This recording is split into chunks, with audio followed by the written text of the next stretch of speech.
En México había pues un solo partido, un partido hegemónico, un partido autoritario que duró pues nada más 70 años en el poder. Ujú.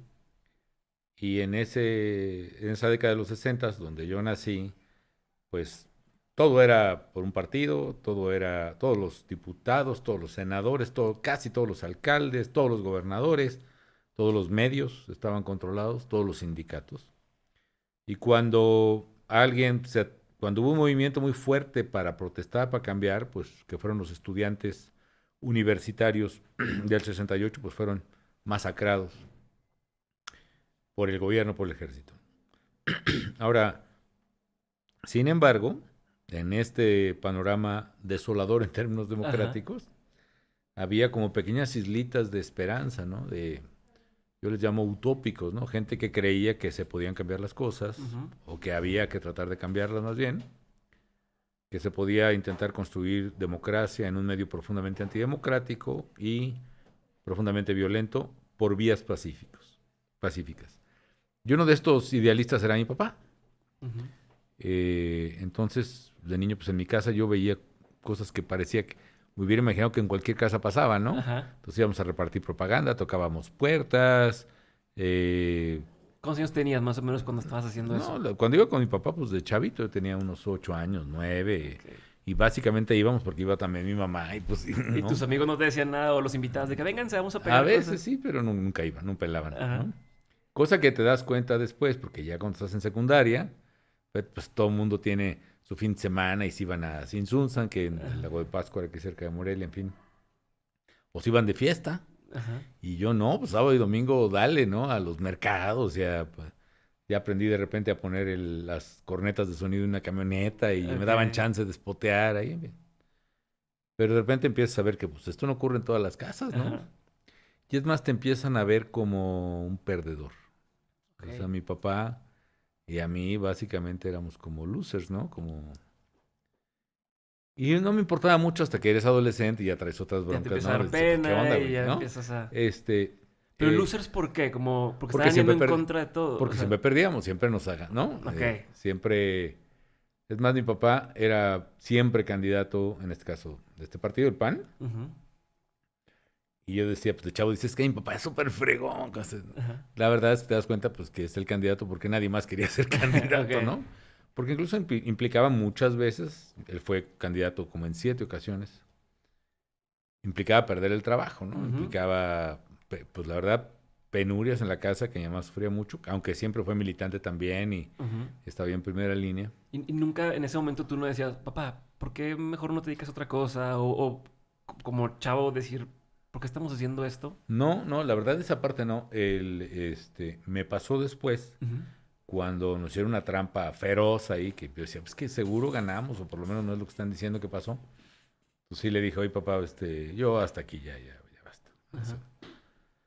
Mira, la verdad la gente no nos pela, la gente no nos hace caso. Pues sí, efectivamente ibas y échenle ganas, muchachos, y sí, Muy pero bien. sí, pero o sea, nadie se comprometía. Ajá. Y ahí estábamos, ¿no?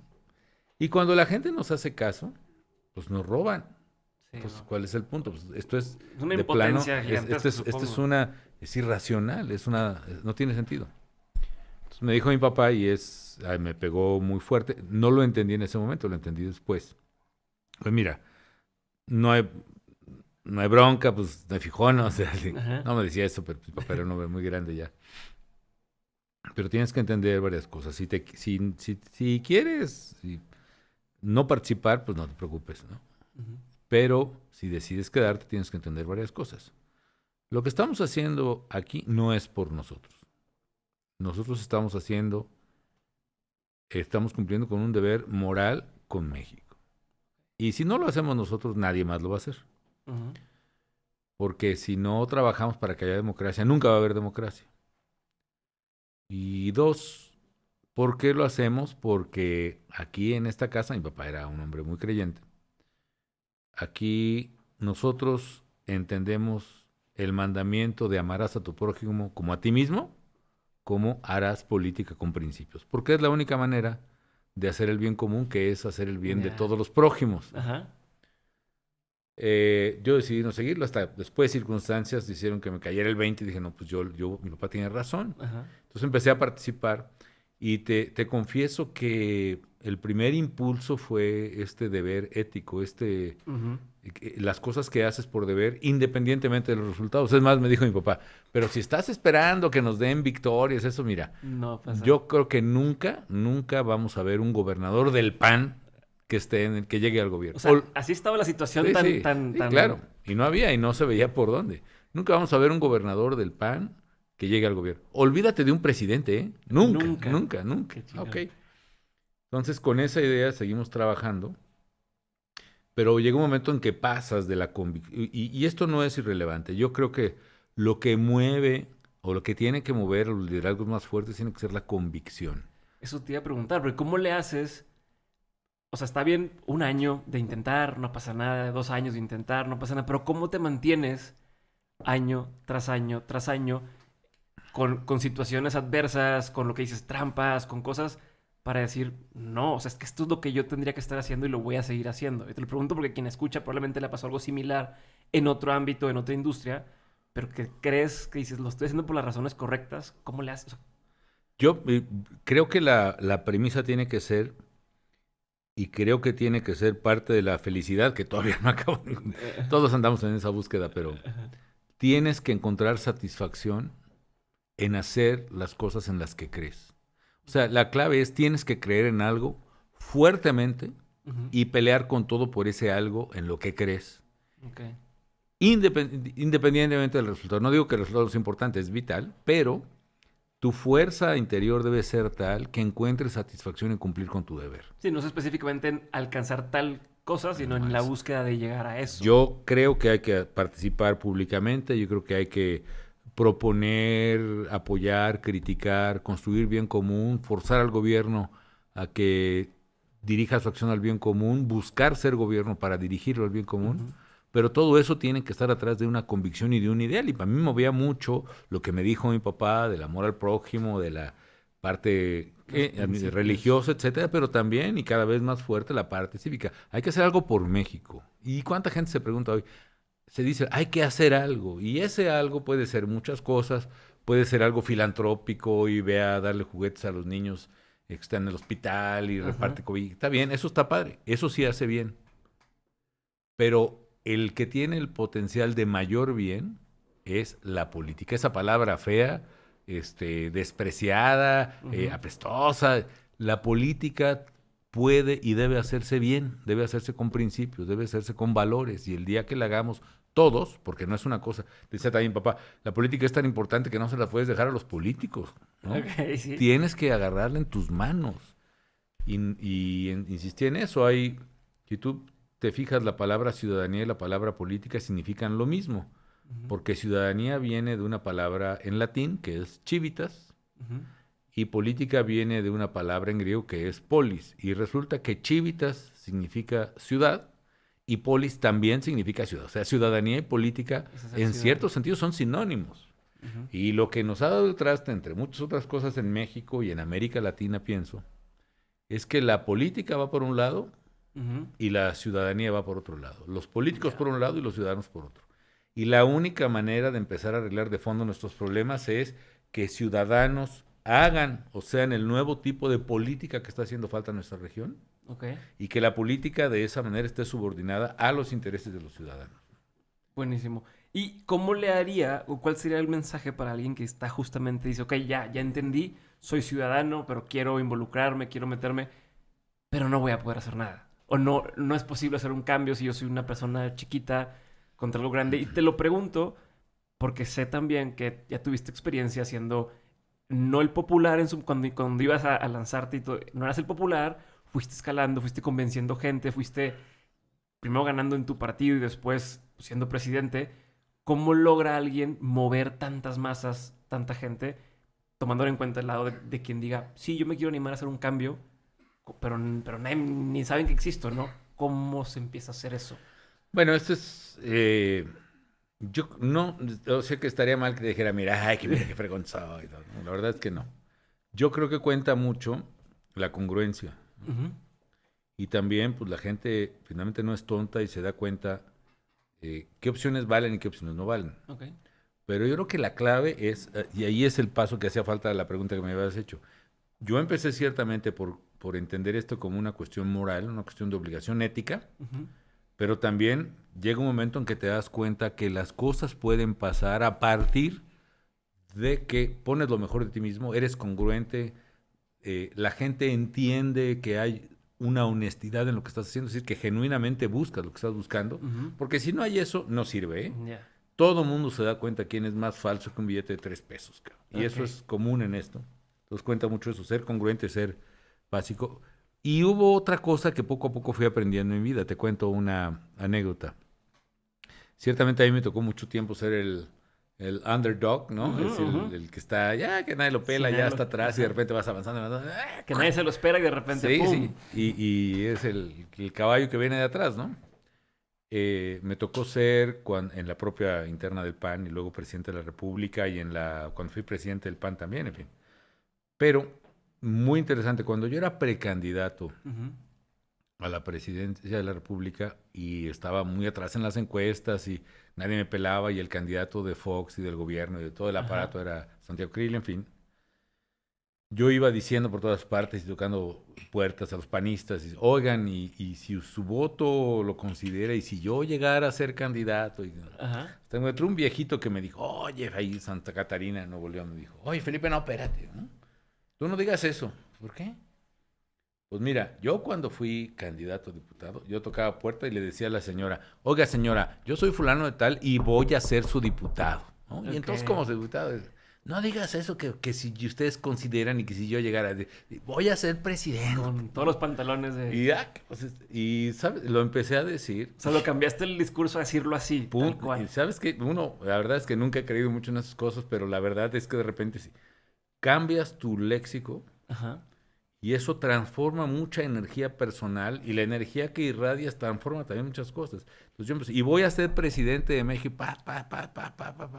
Y eso cambió muchas cosas en mí. O sea, Y tú gané, te la creíste distinto. O sí, sea, totalmente. una energía distinta y Sí, la gente lo interpretaba también sí, distinto, sí, y ¿no? la verdad no era un truco, era un aprendizaje que me dio ese señor, que la verdad, no sé si vive o no, pero me impresionó mucho y empezó a cambiar muchas cosas. Y entonces me puse en la cabeza que las cosas pueden pasar. Ok. Y no pasan así como te sacas una lotería. Pasan porque claro, tienes que diseñar una estrategia, hacer lo correcto, aprender a ajustar constantemente, etcétera. Pero la meta tiene que estar ahí. Y cuando gano la candidatura del PAN, pues Ujú. todavía iba muy atrás respecto de López Obrador, que era el otro candidato, 2006. Y me pasa una anécdota parecida, Ajá, a ver. que alguien del equipo conocía a algunos jugadores de la sub-17 de México Ajá. que habían ganado el campeonato de fútbol, el campeonato mundial en Lima en Ujú. 2005. Ok. Curiosamente ganan el mismo, bueno, yo traía ya en la campaña interna un ideal traducido en un discurso, porque no era pura palabra, lo creía y todavía lo creo ahora, Ujú. que dice que yo quería y yo quiero un México ganador, fuerte, orgulloso de sí mismo, que triunfa, Ajá. Sí, que chingón, es que chingón, la pues, gente ¿no? Sí, se lo sí, quiere sí. presumir. Lo quiere... Así es, yo creo en ese México. Ujú. Y decía mucho, un México que sale adelante, que no le tiene a madre, que compite en el mundo, que gana, que sus productos son los más exitosos, la gente más creativa, Exacto, todo. un México ganador, ¿no? Ajá. Y decía, una de las frases que decía, un México que no falla los penaltis, ¿no? Ok. Entonces, estaba en eso cuando el día que yo gano definitivamente la candidatura del PAN, Ujú. para sorpresa de mucha gente, ese mismo día México gana el Campeonato Mundial de la Sub-17. Y yo, ya ven, el México ganador. Ya. Entonces alguien nos conecta con los chavos, de hecho echamos una cascarita con algunos de ellos contra el equipo de prensa de la Cámara, Ajá. ¿no? Y estamos por ahí, y dice, pues, ¿de qué platicas con los chavos, no? Así como que, Sí. oye, ¿cómo le hicieron para ganar? ¿Y cómo se Ajá. sintieron? Y sí se me ocurre preguntarles a algunos de ellos, oye, platícanos, ¿cómo era el entrenamiento, el Ajá. acondicionamiento físico? ¿Cómo lo hicieron? A ver, platícame, ¿no? Yo pensaba que la cosa era por ahí. Y uno, muy sensatamente, eran dos chavitos ahí. Y dice, no, la verdad es que, bueno, sí, teníamos un entrenamiento bastante bueno, pero lo importante para nosotros era la mentalidad que nos metieron en el equipaje. Entonces, ¿cómo es? Pues mire, llegábamos al entrenamiento y antes que nada, la psicóloga Ajá. nos acostaba o nos sentaba ahí en la cancha. Ujú. O sea, cierren los ojos y a ver, empiecen a verse ustedes, ¿a qué van a ir a Perú? No, pues, ya sabes, a hacer un buen papel y Sí, a sí, poner sí. alto el nombre de México. Ajá. No, no, no, no, no, no, no, no, no, no, no. ¿Qué están viendo? ¿Qué quieren ver? Ok. Y entonces empezamos, no, pues yo sí quiero ser, lo mismo que me pasó con el Cargar la viejito aquel Santa copa. Catarina, Ajá. yo quiero ser campeón. Y bueno, ¿y cómo ves? Exactamente eso, ¿no? Ok. Pues a ver, imagínate que ganas, ¿qué está pasando? Pues estoy cargando la copa, me están viendo en mi casa, estoy muy Ajá. orgulloso, mira, todo México contento, se me hace la piel chinita. Oye, ¿y qué más? Y los empieza a traer la chava esta hacia atrás, ¿no? Bueno, y Ajá. antes de eso, ¿qué pasa? Pues meto No, goles y pues. no, estamos en la final, a ver con quién. No, pues con Brasil, sí, con Brasil. Ujú. ¿Y tú qué pasa? No, pues imagínate qué pasa en el partido. No, pues ya sabes, yo soy, ¿no? Delantero y entonces estoy tirando. Pues, y imagínate por dónde va a pasar la pelota. Ok. Entonces, grueso, y dije, ay, cabrón, ¿no? ¿Cómo aplica todo? O Todo. sea, Entonces, checaba mucho con lo que me había pasado. Entonces empecé, efectivamente, en la campaña 2006 a decir, voy a ser presidente y voy a ganar. Y eso cambió muchas cosas. Claro, también en la vida aprendes que, primero, este aprendizaje de que no hay cosas imposibles, ujú, de que en cualquier comportamiento humano, en cualquier cosa que implique variables humanas, que somos seres libres, las cosas pueden cambiar, ¿no? 100%. Y que tu tarea es ver cómo modificas los hábitos, las percepciones, las decisiones, las motivaciones, pero las cosas que dependen de los humanos pueden cambiar. A lo mejor no puedes cambiarlo de un terremoto, no, y te iba a decir, a lo mejor no puedes cambiarlo de un huracán, pero la verdad, quién sabe, un huracán también lo puedes cambiar porque ahora están dependiendo grueso del cambio climático y son cosas que sí debes cambiar. Y que más allá de la desesperación y de la adversidad, en temas de libertad humana las cosas cambian. Que de hecho, digo, me queda bien poquito tiempo y tenía varias dudas, pero una era esa. ¿Cómo le hace a alguien? O sea, yo lo veo ahora que tengo un bebé y en general con las familias donde dices, pues tú no controlas, hasta cierto punto tú llega, tu responsabilidad sobre tus hijos llega a cierto punto y después, pues tu hijo es una persona y puede decidir, voy a grafitear una pared o voy a... Y, pues, ¿qué tanto puedes controlar? Eso en la familia multiplicado por millones de personas en un país donde te echan la culpa si fulanito en tal ciudad que nunca has visto, nunca conoces, hizo una cosa bien o una cosa mal, ¿cómo uno, desde la posición donde, no, es que tú eres el presidente y tú eres el responsable de todo, cómo manejas eso? ¿Cómo manejas esa presión, ese estrés? ¿O cómo entiendes el país desde siendo el líder, ¿no? Porque uno es bien padre desde acá del sillón, como cuando en el fútbol y dices, no, es que deberían hacer así, deberían hacer así. Pero cuando ahora tú eres de que, ay, güey, pues ahora en teoría cualquier cosa que yo diga tiene impacto en toda una multitud y no solamente dentro del país, sino hacia afuera también. ¿Cómo entiendes esa responsabilidad, presión, cómo se maneja? No, ¿Cómo? son muchas cosas. Lo primero es, pues tienes que tener una fortaleza anímica, Ujú, que es es una parte difícil de eso, ¿no? ujú, Porque sí, efectivamente, el nivel de estrés y de desgaste y de los momentos de, vamos a llamarlo así, de asesinato de carácter, ¿no? Cuando tu personaje es asesinado en la escena, ¿no? Cuando se te ajá, echa todo el mundo encima y incluso por ahorita puede ser uno de esos momentos, pero tienes que entender, tienes que ser lo suficientemente fuerte ujú, para evitar que el control, que tus emociones salgan de control ajá. y que otros controlen tus emociones. Pero ¿y de dónde crees que sale esa fuerza? O sea, Tiene que en ser qué te fundamentalmente apoyas? espiritual, ¿no? Ok.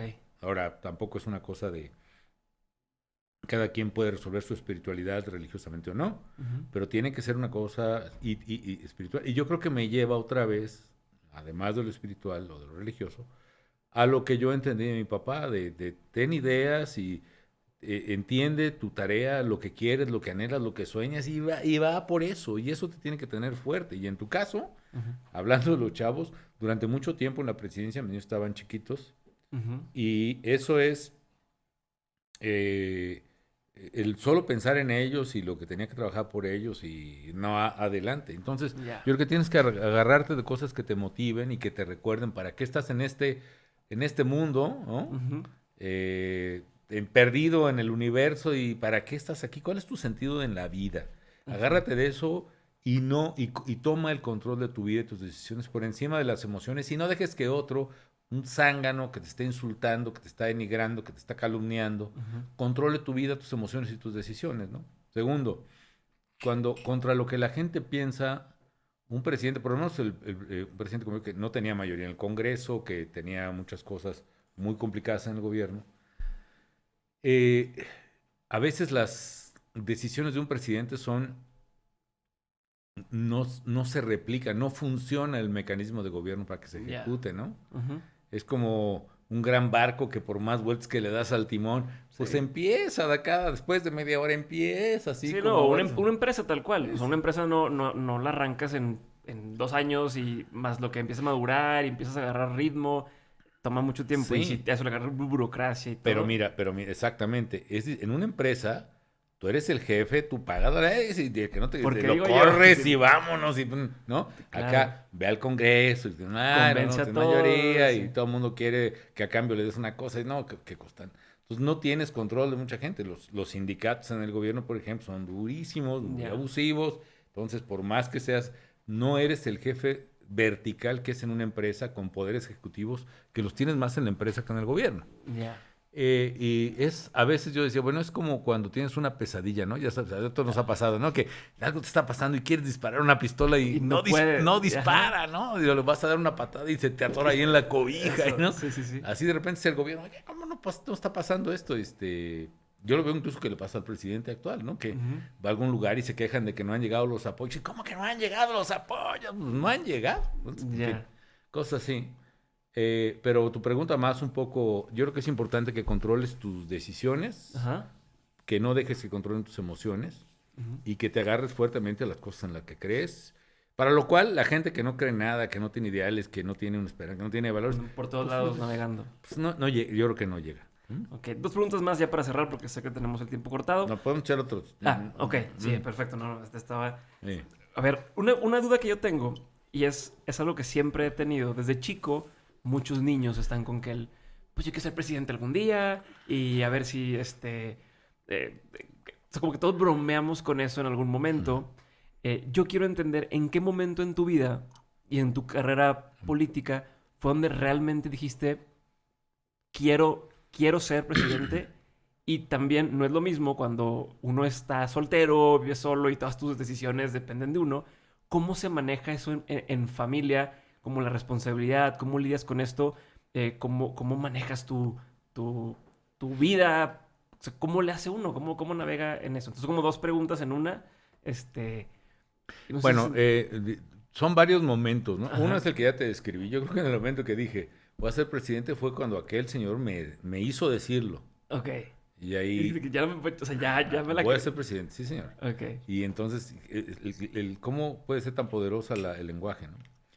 Otro, el que yo formalmente recuerdo y admito, cuando llegué a ser presidente del PAN, hubo una asamblea estatutaria, ¿no? 5,000 gentes, etcétera, mucha atención, etcétera.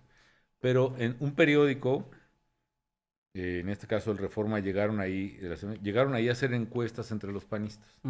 Y una de las preguntas que hicieron es, ¿quién le gustaría que fuera el candidato a la presidencia de la República? Y salió Fox, que ya estaba en campaña, estaba súper acelerado ya. Salió Diego, que acababa de ser candidato a la presidencia de la República, Totocayo. Y luego salimos Carlos Castillo y yo. Así es, entonces fue cuando dije, que hay algo. Ahí sí se me antojó, la verdad, pero luego pasó un chorro de cosas. Hubo cosas que no salieron, unas muy bien, otras no, entonces ahí. Ahora, siendo candidato, ya sabes que van a entrevistar a todos tus cuates y se siente muy importante. De repente van a decir unas cosas tremendas, ¿no? Que la mejor recomendación es dile a tus amigos que ya... Sí. Pero una compañera dijo que desde que estábamos en secundaria prepa yo había dicho que iba a ser presidente. No te acuerdas. Es cierto. Ya un día la vi a Alma. Digo, invité a comer a algunos a cuates de secundaria prepa y, oye, ¿de dónde sacaste eso? ¿No es cierto? Y te voy a recordar cuándo. Yo pertenecía a un grupo de jóvenes. Después de que le dije a mi papá, yo paso con la política. ¿Cuántos años tenías más o menos? 16, 15, 16. Y eran los maristas dirigían este grupo, entonces querían más compromiso social nuestro. Ujú. Nos hacían hacer dinámicas de grupo y orientación y oración y guitarra y Todo lo que todo va de la los mano. jueves. Ajá. Y los sábados nos íbamos a hacer trabajo comunitario muy Ok. intenso. Ujú. Fosas sépticas, huertos familiares, empedrado de calles, en Ujú. comunidades rurales, alfabetización. En unos días de las dinámicas, un jueves, nos prestaron una cabaña ahí, otra vez a la orilla del lago de Pátzcuaro. Y la dinámica era que nos suben a las lanchitas, ¿no? Así. Ujú. Y teníamos que simular, haz de cuenta, como un reality show, ¿no? Ok. Teníamos que simular que éramos unos náufragos Ya. y que se iba a hundir la lanchita en la que habíamos podido sobrevivir y que Ujú. solo había un salvavidas y A ver, ¿a quién se lo daban? una lata y una botella de agua para todos. Ok. Pero que no era de que nos repartimos, no. Ah, tienen que escoger a uno para que ese se salve. Entonces tú tienes que decir por qué razón te tienes que salvar. Y Ya. Alma me estaba recordando todo eso. Yo desde luego me acuerdo de la dinámica, no me acordaba del desenlace. Ajá. Entonces todos empezamos a decir, no, pues yo voy a ser ingeniero y voy a hacer unos puentes padrísimos y unas Ujú. cosas, carreteras. Va a ser doctor, el Sí, otro. yo voy a ser doctor y ya sabe, curar un chorro de gente y así. La dinámica lo que hace es que cada chavo empieza a reflexionar sobre su propio sentido de vida y Ujú. para qué voy a servir. O sea, ¿qué caso tiene que yo me salve, no? Ajá. Entonces en esa, bien padre, porque sí va subiendo la apuesta, ¿no? Mi vida, no. Yo, Sí, iba a hacer, si este yo iba a vato hacer dijo una cosa, tal, no, ajá. no, yo voy a hacer además los hospitales del doctor y que yo, ¿no? Ajá. Hasta que tú, pues yo estoy en política y empezaste con cosas, y al final siempre estás a decir, y yo voy a ser presidente de México, y como presidente de México voy a hacer todos los hospitales que todos los doctores quisieran Todo tener, ya. y voy a hacer la mayor obra de carreteras que se haya hecho, voy a hacer, porque es la única manera, si yo soy presidente de México, Ya. y no puedo ser presidente de México si no me salvo, y yo voy a pedir que me den el chaleco, y pum. ¿Y te salvaron? Y ¿No te me acuerdas? me salvé, efectivamente, pero no me acuerdo de eso. Y ahorita que dices eso, y lo dices así como muy contento y muy efusivo, si tienes algún momento, pues quiero dos cosas, ya mandé a la fregada la otra pregunta que tenía en la mitad, pero me llama mucho la atención. ¿Cuándo fue alguna vez como presidente que te sentiste esa emoción que tienes ahorita? O sea, el momento que digas, no mames, qué orgulloso me siento de ese momento. Hubo padres. Bueno, uno el día que tomé posesión, ¿Qué sentiste? porque pues había todo un complot para que yo no tomara posesión. Era realmente casi un golpe de Estado, ¿no? Entonces, finalmente, es un cuento muy largo, Sí, pero sí, sí. llegué y tomé posesión. Y al principio sí me dio pena, como diciendo, ay, perdón, qué desorden, ¿no? ¿Qué van a decir las visitas, no? Los diputados echando, ¿no? Sí, Gritos sí, y sí. empujando. Y ¿qué van a decir las visitas? Pues estaba ahí el presidente Bush padre, y Ok. estaba ahora el rey de España, y Ya. en fin. Pero dices, no, yo a la hora que vi a mi grupo estaban, pero felices. Fue un día histórico, fue de los días más emocionantes. Y luego hubo otros que los retos eran muy fuertes y te platico dos nada más. Uno, Sí. una compañía muy ineficiente en México, era compañía de Luz y Fuerza. Ujú. Tenían un contrato colectivo súper abusivo, impidía cualquier ganancia de productividad porque por definición la productividad es producir más con los mismos recursos o menos. Ajá. Si había más clientes o había más kilowatts hora que- vendidos, teníamos que encontrar a fuerzas más trabajadores. Entonces Ya. era el cuento nunca acabar. El contrato era inflexible. Si iba una brigada y se cruzaba la calle de lo que eran las delegaciones en la Ciudad de México, de una delegación a otra, cruzando insurgentes, había que pagarles a todos los de la cuadrilla hotel, alimentación y tintorería, ¿no? No. Si se ponchaba la llanta de la camioneta, ninguno la podía cambiar, tenía que venir la cuadrilla de emergencia. Una No. cosa ridícula. Ajá, ajá. El sindicato se oponía, decía esta lógica de que las computadoras destruyen el empleo, ¿no? Ajá, claro.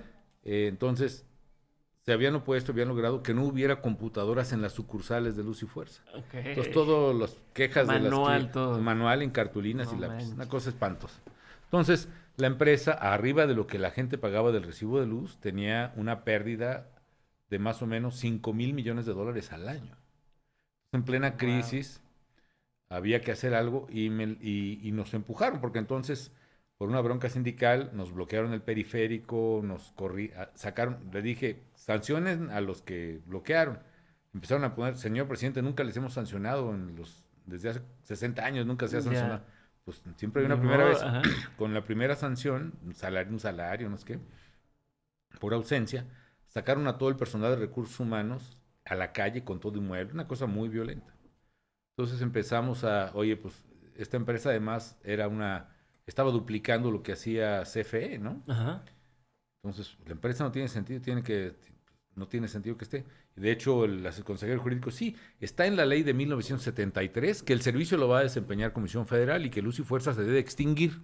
Ah, Entonces, ¿por qué entonces, sigue aquí? ¿cómo? Ajá. Pues porque nadie le ha querido cerrar. Ya. Entonces, bueno, véanme qué podemos hacer. Y llega el director de Seguridad Nacional así a la Junta del señor presidente. Miren, definitivamente es un absurdo, una locura, es imposible, no se puede cerrar. ¿Por qué razón? Porque el sindicato tiene el control de la electricidad de todo el área metropolitana de la Ciudad de México y 5 estados alrededor, 25 millones de O sea, personas. te pagan el switch. Tienen el control del switch, lo cual generaría primero un caos. Imagínense ustedes la ciudad a oscuras, en Ciudad todo, gótica. seguridad y todo. 2, tienen el control del agua potable, en consecuencia, tanto el bombeo de los pozos como el que viene del Cutzamala. Entonces, una crisis usted no puede enfrentarla. 3, el sindicato es capaz de movilizar más o menos 100,000 personas. Nosotros no tenemos policía. Y la policía de la Ciudad de México no va a cooperar, ¿no? No, hombre, qué 4, broncón. usted, o sea, no dura 15 minutos en la presidencia y a riesgo de su vida incluso. Entonces, no lo haga lo que todos los presidentes han hecho. No haga nada, llévesela tranquila. Vuelta a otro apáguela. lado. Bueno, ya entendí, no lo voy a hacer ahora. Pero les doy un mes, vamos a hacer equipos y me hacen un listado de cómo sí se puede. Entonces, cómo evitar que tengan el control de la electricidad, cómo evitar que tengan el control del agua, cómo evitar que concentren tanta gente, cómo movilizar fuerza pública. Entonces, era un checklist. Estuvimos trabajando meses y van a hacer el cuento largo. Ya nomás, un día tomamos la decisión en gabinete, pues yo creo que sí, adelante, y así. El checklist completito, Ajá. pues lo vamos a hacer. ¿Cuándo? ¿Estás nervioso, la verdad? Sí, cómo no. Bueno, nervioso cuando estaba todo este proceso Ok. y la tensión en la calle, pero incluso la decisión fue al final, pues ¿cuándo? Pues que un miércoles, que ni esperar, Ajá. no, porque es la gente en el trabajo, imagino, no, que un fin de semana sí, pero ¿cuál? Y ya vimos, y entonces México iba en desventaja de puntos, pero si ganaba el partido contra El Salvador, Ya. calificaba al Mundial de Entonces, Sudáfrica. no van a pagar el switch porque aquí todo el mundo quiere el juego. ¿O qué? No. Entonces cogimos ese. ¿Cuándo juega? Pues el sábado Ujú. X de octubre. Pues ese día. Todo el mundo viendo el fútbol, Ya. ¿no? Y entonces Cuauhtémoc Blanco, hoy no muy brillante gobernador de Morelos, mete el segundo gol de México contra El Salvador. El país se cae, Ajá. ganamos. Y nosotros ahora el operativo baja, Va. ¿no? Ok. Y entonces. Como en las películas, ¿haz de cuenta? Entonces yo les dije, el escenario estaba diseñado instalaciones AAA, AA y A, dependiendo de la importancia. Ujú. Las AAA tenían que ser tomadas en 6 horas máximo. Ok. Entonces yo a las 12 de la noche le digo a mi ¿saben qué? Yo me voy a dormir. Ah, o sea, confiando No plenamente. me voy a dormir porque mañana va a ser un día Pesadísimo. del nabo. O sea, está horrible, pero Ajá. tengo que recuperar fuerza. No me despierten a menos de que algo no salga como está previsto. Ok. A menos de que algo no me digan, vamos, ya no. No. Me fui a dormir, claro, a las 3 de la mañana, ¡pum! Otra vez me desperté de la pura... Y ya estaba todo en la tele Milenio ahí transmitiendo en vivo, ¿no? En 3 horas ya habíamos tomado todas las instalaciones AAA sin un solo incidente de violencia. Uno solo. Ok. Y luego al día siguiente, pues a las 6 de la mañana, reunión de gabinete, ¿cómo van? Ujú. Se estaban concentrando y los del CISEN me decían, pues hemos detectado 2 personas con armas de fuego, traen sopletes, traen tubos. Y se metieron a deliberar a la sede del sindicato. Y discutieron horas y horas. Y es que si vamos, sí nos van a dar en la torre. Ajá. Entonces, bueno, cuando salió bien ese tema sin derramamientos, les pagamos a cada trabajador 2 años y medio de salario, Ok. de indemnización.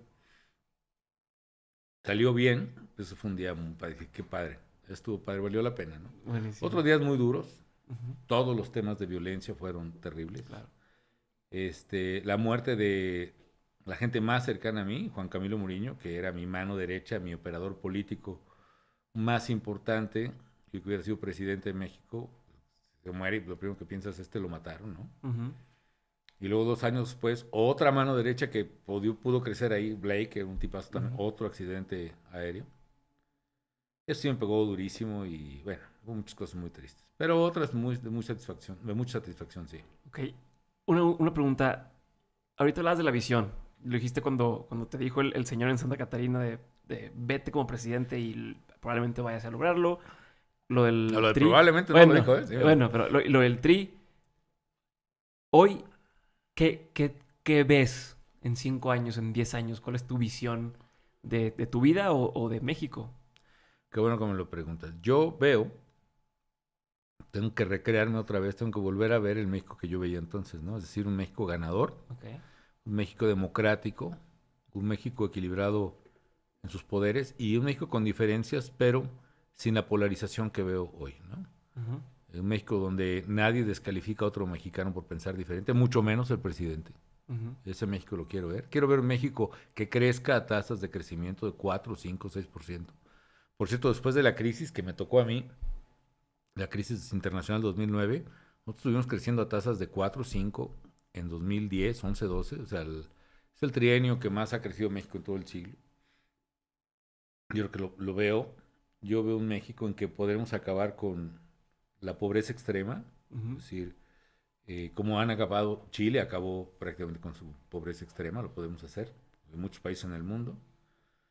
Yo veo un país en 5 o 10 años que ya detuvo la deforestación brutal que tenemos ahora, que trata el 100% del agua residual, que ha entrado un diseño totalmente distinto de ciudades, ciudades más compactas, más verticales, más densificadas, que está cumpliendo sus metas de reducción de emisiones de efecto invernadero, un México que está totalmente apostado a tecnología e innovación. Veo chavos como hace, por cierto, Blue Box, chavos creando ideas que le mejoran los problemas a la gente, Ujú. en lugar de chavos que están abandonados o mantenidos o simplemente recibiendo lana sin tener ninguna realización personal por lo que hacen. En fin, qué bueno que me dejas, déjamelo de tarea ese, porque Ujú. tengo que volver a ver ese México para sacar fuerzas y ánimo y volver precisamente a trabajar por ese México en el que yo siempre había soñado y quiero volver a soñar, o de hecho sueño otra vez. Buenísimo. Ya para terminar, tenemos la última pregunta que hago a todos los invitados del podcast. Gracias por tu tiempo, gracias por tu paciencia y por compartir tanto. Y la última pregunta es, de todo lo que has aprendido a lo largo de tu carrera profesional, en lo personal y en general en la vida, has aprendido muchas cosas. Si tuvieras que quedarte con 3 aprendizajes que quisieras tener siempre presentes, ¿qué 3 cosas serían? Uno es definitivamente, hay que tener ideales, hay que pelear por algo. Dos, vinculado con eso, tienes que ser feliz. Y no presumo que yo que lo soy, ¿no? La verdad es que es un cuestionamiento, ¿no? Pero entiendo, y quizá tres, que la felicidad es una combinación de un propósito de largo plazo, de un ideal por el que luchas y te realiza luchar por él, independientemente del resultado, sin descalificar los resultados. Y dos, el poder aprender a disfrutar el momento que estás viviendo. No es ni una ni otra, no es el día en el futuro llegarás. Ser feliz no es una cosa estática, no es de que ya llegué y ya soy, ¿no? Ok. Como es un libro muy interesante que leí que se llama Happier, Ujú. de Benjamin, un apellido raro, pero que la clave no es que llegas, soy feliz y ya o no soy, no es dicotómico así, sino la pregunta es cómo puedes ser más feliz cada día, ¿no? Entonces, ese es un aprendizaje muy importante. Dos, para eso es fundamental que tengas ideas muy fuertes y tercero, que luches con todo por ellas, ¿no? Gracias por llegar hasta el final de este episodio de Mentes. Si te gustó, por favor, dale like, compartir, seguir, suscribir y todo lo demás que ya te sabes. Te recuerdo también que si entras a dementes.mx vas a encontrar todas las notas del episodio y aquí debajo encuentras todos los recursos adicionales. También te invito a que entres a dementes.mx/Patreon y te unas a la comunidad privada. Eso es todo por hoy. Yo soy Diego Barrazas y esto fue un episodio más de Dementes. Nos vemos en el siguiente episodio o si quieres seguir escuchándonos en el podcast. Bye.